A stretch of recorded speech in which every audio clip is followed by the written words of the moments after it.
Olá, pessoal, sejam bem-vindos a mais um episódio do podcast Reformador.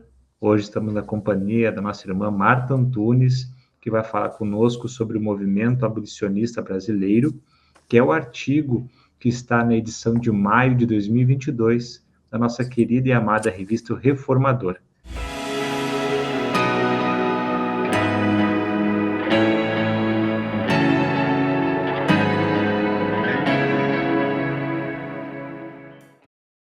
Então, para iniciarmos a nossa conversa, vamos receber com muita alegria no coração a participação da nossa irmã Marta Antunes. Marta, uma alegria poder estar falando contigo.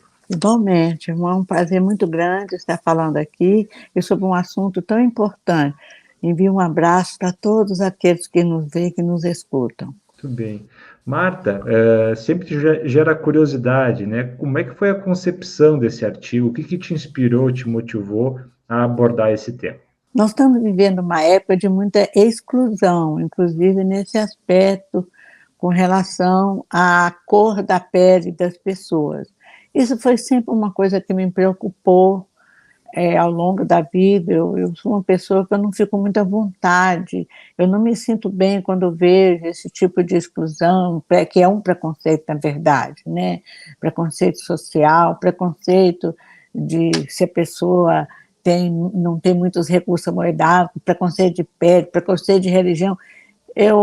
Isso é uma coisa íntima minha, mas para o artigo do Reformador em especial, eu me lembrei do mês de maio, porque não foi no mês de maio, no dia 13 de maio de 1888, que a princesa Isabel conseguiu finalmente assinar a libertação, aboliu definitivamente do Brasil, pelo menos legalmente, a escravidão negra no Brasil. Então, foi por isso, por causa da comemoração no dia 13 de maio, que é um dia que se comemora esse ato heróico de uma princesa imperial. Muito bem. Marta, na história da humanidade, nós vemos a escravidão presente nos 5 continentes, podemos dizer, né? E sobre os mais variados motivos: questões culturais, questões econômicas, questões sociais, questões geográficas. Mas no Brasil, especialmente, ela se dá muito pela questão da cor da pele, como tu falaste. Então, o Espiritismo nos derrama muita luz em torno disso, né? Eu gostaria de ver contigo, assim, o que tu pode nos falar, à luz da doutrina espírita, sobre a escravidão de uma forma geral, e mais especificamente, assim, falando mais ao coração de nós brasileiros, baseado na escravidão pela diferença biológica entre os povos. Bom, a escravidão é um processo que revela uma alta imperfeição moral do ser humano, independentemente de que país, de que parte do mundo, do universo que ele esteja. Alguém querer subjugar o outro, seja em nível assim, de povos, um povo querer dominar o outro, ou de pessoas querendo dominar outra, um aspecto mais restrito, isso revela uma profunda imperfeição moral. É isso que consta no Espiritismo, no Livro dos Espíritos, sobretudo quando fala lá naquela terceira parte das leis morais, e fala da lei de liberdade. Um dos maiores benefícios do ser humano é a liberdade. Então, essas tentativas e fatos concretos que aconteceram ao longo da história de um povo dominar o outro, ou de uma pessoa dominar o outro, ou um grupo dominar o outro, isso reflete, na verdade, uma imperfeição moral profunda, em que a pessoa precisa trabalhar, o grupo precisa trabalhar isso, e as nações precisam trabalhar. Isso ainda acontece muito nos dias atuais, no momento atual. Não é só escravizar, como aconteceu entre nós, a escravidão negra, não é só com relação aos africanos que vieram para cá, que o grande poeta Castro Alves falou muito bem, foi um grande abolicionista que nós tivemos na nossa história. Mas há vários tipos de escravidão, e com certeza a escravidão ainda existe e persiste, já ainda no século XXI. Há uma escravidão de todos os níveis e em todas as escalas sociais. É aquela de um ser humano se julgar superior ao outro e querer subjugá-lo, querer dominá-lo. Isso que reflete as violências no lar, isso que, violência, que reflete pessoas que têm cargos, que têm posições sociais e que acham que por causa desse cargo, por causa dessa posição, pode querer se impor ao outro. Quando na verdade, verdadeira mesmo, nós somos livres.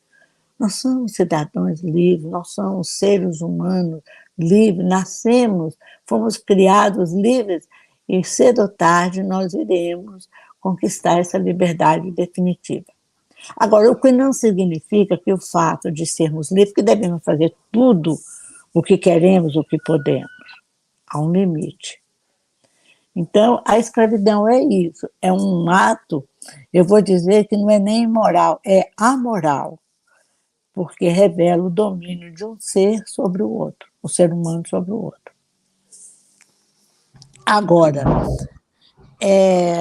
essas diferenças biológicas que há, vamos dizer assim, entre os seres humanos, gerou muitos processos eu diria que nem tanto de escravidão, começou mais com preconceito. Porque, veja bem, para a biologia, para a ciência biológica, para a ciência, não existe a questão da raça, isso não existe. Existe o Homo sapiens, o ser humano. Essa questão de raça foi uma criação de um francês no século final, mais ou menos no início do século XVIII, que ele era muito rico, ele viajou por várias partes do mundo e ele desenhava muito bem, ele era um excelente desenhista. E ele começou a observar diferenças, traços fisionômicos, diferenças corporais nas pessoas. Uma tinha o cabelo liso, outra tinha o cabelo cacheado, outro tinha a orelha, o lóbulo da orelha preso, outro tinha o lóbulo da orelha solta, outro tinha a orelha, o nariz mais aquilino, mais longo, mais grosso, outro mais achatado, outro tinha a pele clara, outro tinha a pele escura. Então, isso foi quando surgiram os conceitos de raças. E a ciência daquela época, século XVIII, século XIX, sobretudo, absorveu. Mas, a rigor, isso não é uma ideia, não é um princípio científico, porque o ser humano é o Homo sapiens sapiens, o homem moderno.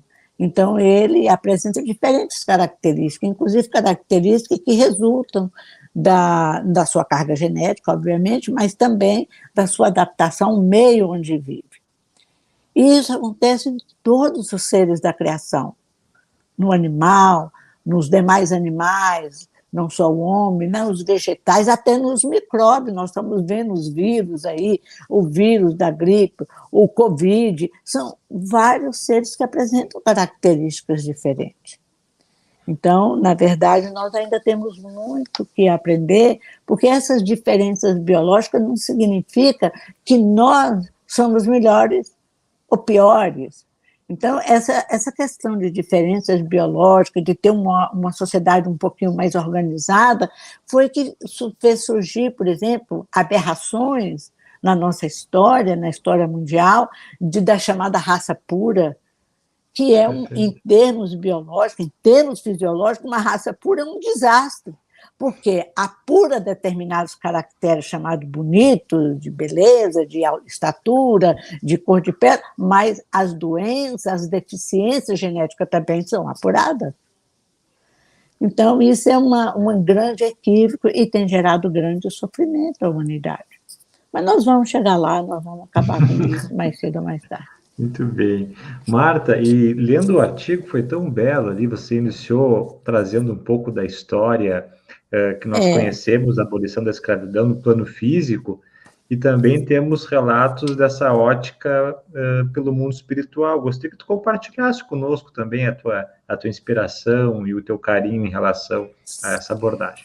Olha, no livro Brasil, o Coração do Mundo, Pátria do Evangelho, Humberto de Campos, com o endosso do próprio Emmanuel, né, e pela psicografia do Chico Xavier, ele nos revela algo muito importante, que é o programa de Ismael, do Espírito Ismael, né, que na verdade Ismael foi o filho primogênito do patriarca Abraão.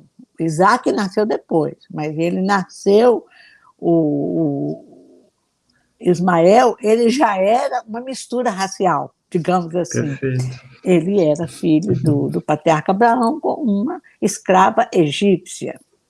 Então, você vê, uma escrava. Olha a questão da escravidão. Então, Ismael, ele é considerado, né, naquele livro, revela em outras mensagens que nós temos, que ele é o protetor do nosso Brasil, é o espírito que Jesus designou para promover a nossa evolução intelecto-moral. Todo povo tem seus protetores, todas as nações. Então, você veja bem, qual é o plano de Ismael? O plano de Ismael, descrito naquele livro, em outras mensagens, por outros espíritos que falam a esse respeito, é que quanto mais miscigenar, melhor. Quanto mais miscigenar. E essa é uma ideia predominante na biologia. Você tem condições de essa diferenciação, não falo usando a palavra diferenciação, é melhor para, inclusive, a sobrevivência de qualquer espécie, que ela tem mais recursos para se adaptar. Falta um, mas ela tem outro, devido a essa heterogeneidade. Então, Ismael, nós já começamos aqui no Brasil com 3 tipos de referência genética, que veio dos portugueses, depois o do índio, que já existia, né, que era nativo, do índio, do português, e depois do africano. Então, o plano espiritual, não só através dessa fala, dessa escrita de Humberto de Campos, mas de todos os espíritos esclarecidos da codificação, fora da codificação, do passado e do presente, eles não aprovam, são contrários e induzem a essa miscigenação, não só miscigenação, digamos, genética, como nós estamos falando, aquele que está encarnado, mas também de cultura, de tradição, porque, na verdade, nós somos, como diz lá o apóstolo João, nós somos um só rebanho, no futuro da humanidade, a promessa é um só rebanho, um só pastor. Esse rebanho é o planeta Terra, e o pastor é Jesus Cristo, o guia e modelo da humanidade. Então é por isso que os espíritos mais esclarecidos, não precisa ser tão superior, eles são contrários não só à escravidão, como eles apoiam essa miscigenação de caracteres genéticos de todas as espécies, para que nós possamos formar um rebanho só, que é o rebanho humano. Bem, Marta, te ouvindo falar, eu lembrei daquela passagem do Espírito Vicente Paulo, que ele diz, né, homem nenhum possui faculdades completas, mediante união social que elas se completam umas às outras. Geralmente a gente fala só das competências, mas biologicamente falando isso é necessário também, né? Isso é muito importante, inclusive, assim, as doenças, certas doenças que estão se manifestando, você vê o próprio exemplo do Covid-19, nós tivemos pessoas que naturalmente se revelaram uma imunidade orgânica, uma imunidade natural. Nós vimos pessoas com uma idade de 90 anos, como aconteceu aquela senhora na Itália, que ela teve a doença, conseguiu sobreviver, saiu muito bem, pessoas muito jovens que não conseguiram. Quer dizer, o que acontece tudo isso? Há o fator genético, mas além, o Espiritismo também fala dos fatores provacionais, do plano de reencarnatório, uma série de fatores. Mas nós precisamos realmente criar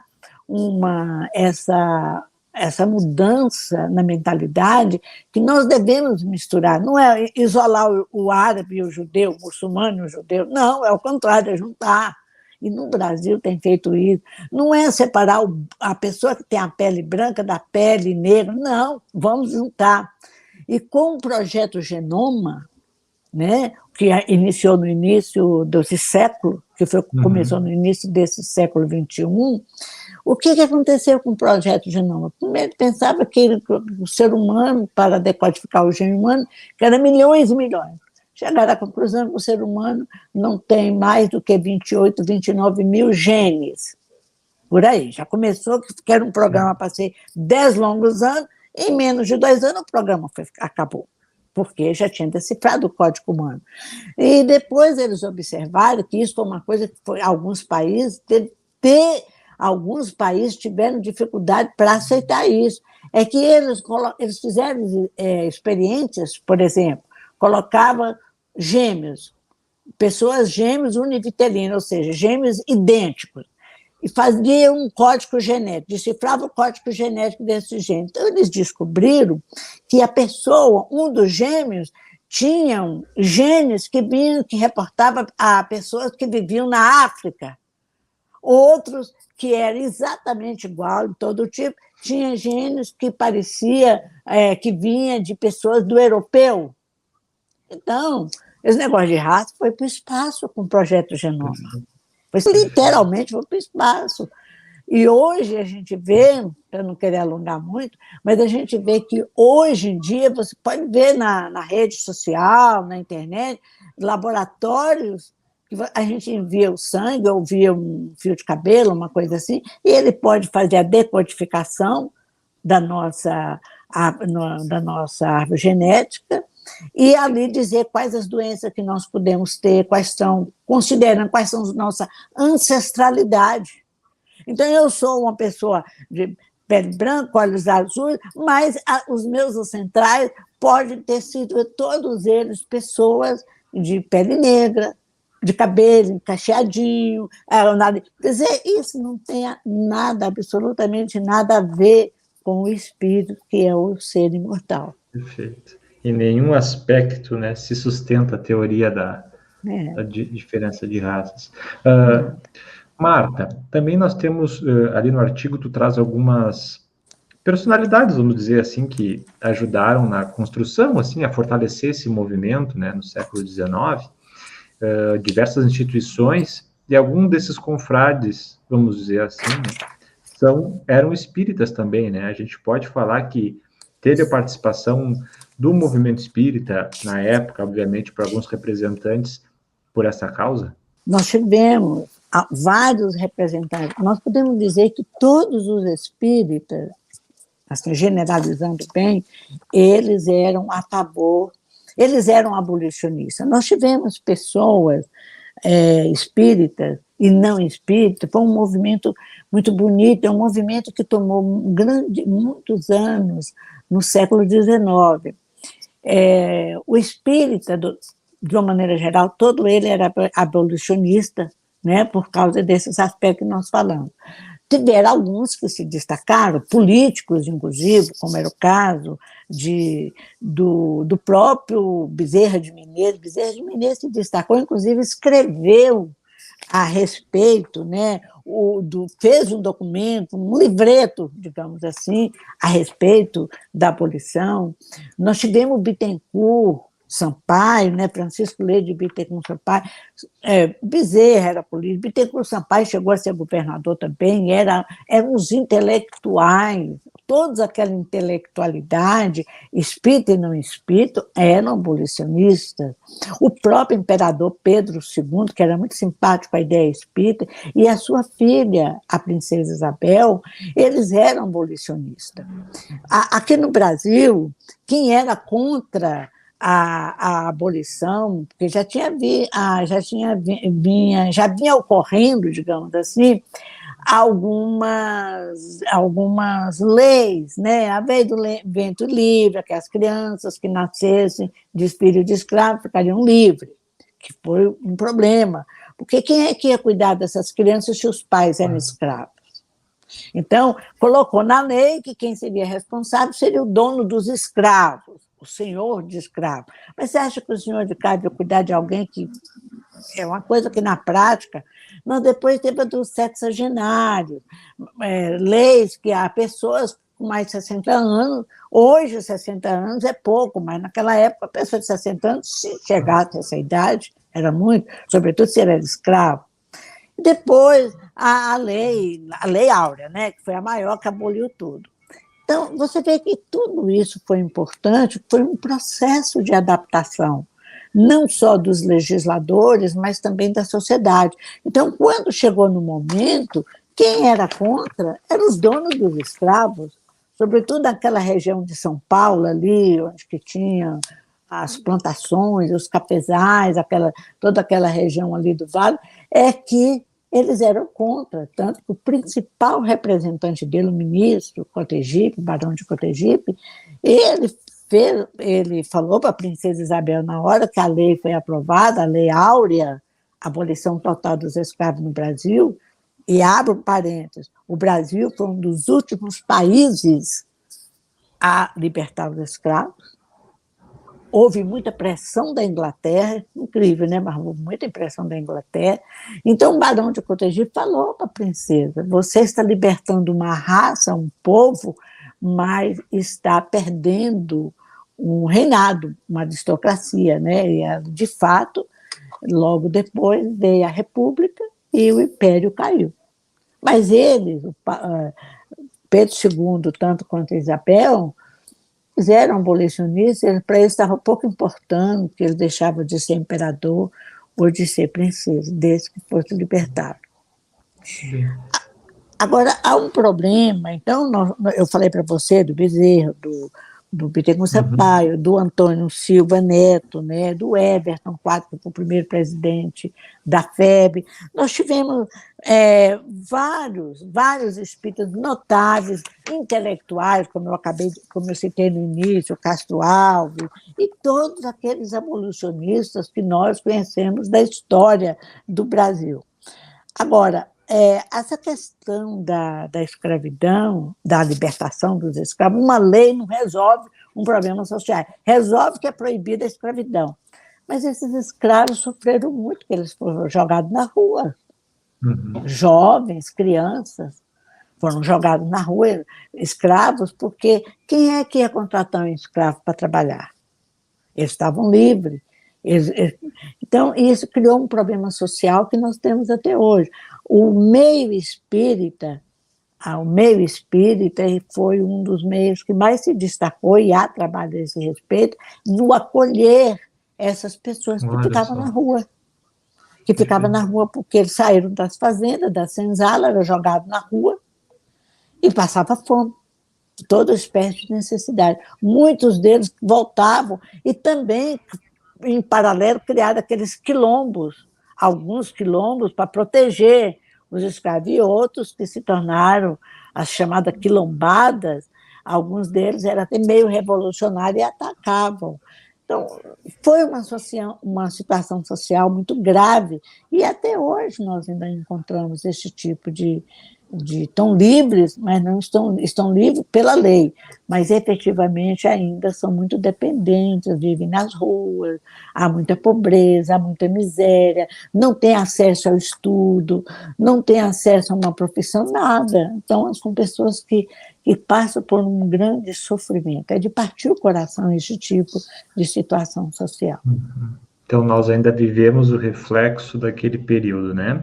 E isso nos faz, então, progredir no nosso assunto, Marta, para te perguntar, então, nós devemos abordar esses tipos de temas, assim, estudar na casa espírita, mais especificamente, assim, nesse contexto brasileiro também? Sim, eu acho não só que pode, como deve.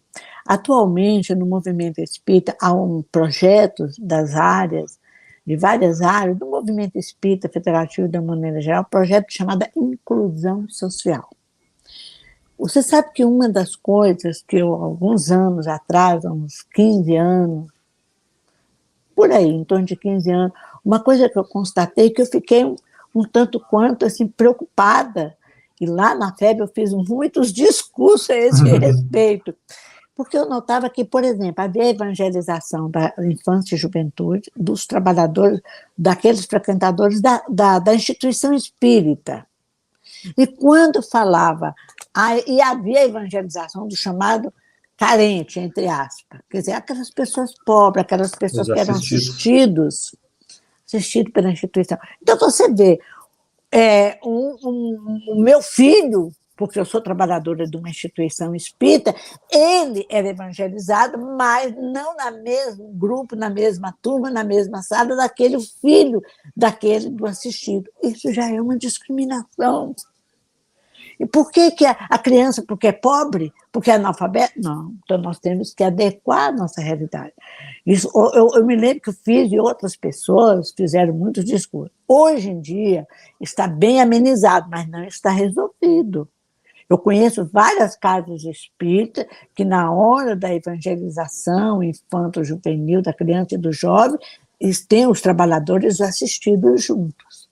Isso é uma iniciativa que deva ser, porque senão você está excluindo. Então, hoje em dia, há muitos projetos de inclusão social. E nesses projetos, inclusive, está esse aspecto que eu acabei de exemplificar, mas existe outro. Por que nós... Quer dizer, fica aquela situação assim, muito paternalista. A pessoa é pobre, está desempregada, eu vou lá, faço um lanche, dou um passe. Tem casas espíritas que não gostam nem de falar do espiritismo, por os assistidos. Não é que você vai dizer que eles são obrigados a ser espírita, mas eles podem falar do aspecto moral, inclusive da resignação diante das provas, essas coisas todas que nós ainda temos que modificar muito. Por isso que nós temos nós temos o dever de falar desses assuntos. Muito bem. Marta, já estamos chegando no final da nossa conversa, do nosso bate-papo, sempre convidando, né, quem está nos escutando, nos vendo, para acessar, conhecer a nossa revista Reformador, principalmente nesse artigo de maio, que é o tema que a gente está conversando aqui hoje.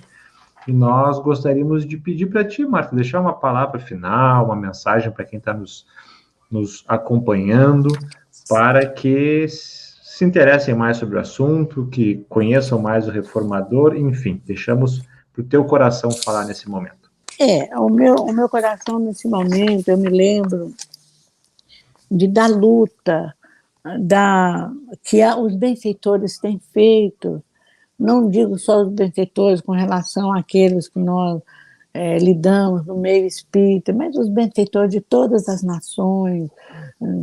Eles têm lutado para trazer um mundo mais feliz, um mundo mais justo, um mundo em que as pessoas possam se ver mais sem nenhum pieguismo, mas como irmãos, porque nós somos irmãos uns dos outros.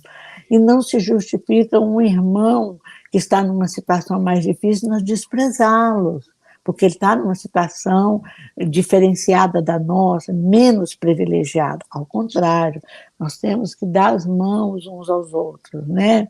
Então, a palavra que eu diria é isso, que nós precisamos aprender, não é só dar o pão, a roupa, o agasalho, sobretudo agora que está fazendo mais frio, isso é importante, isso é fundamental, é necessário, mas nós precisamos trabalhar mais, sem nenhuma demagogia, a lei do amor. Nós precisamos nos unir mais uns aos outros, nós precisamos compreender mais o outro, ouvir mais o outro e nos ver como iguais. Hoje eu estou numa situação melhor, mas na próxima encarnação eu posso não estar. Então, é isso que eu gostaria de deixar numa palavra, para nós refletirmos mais a esse respeito, de sermos mais solidários no sentido moral, no sentido espiritual também.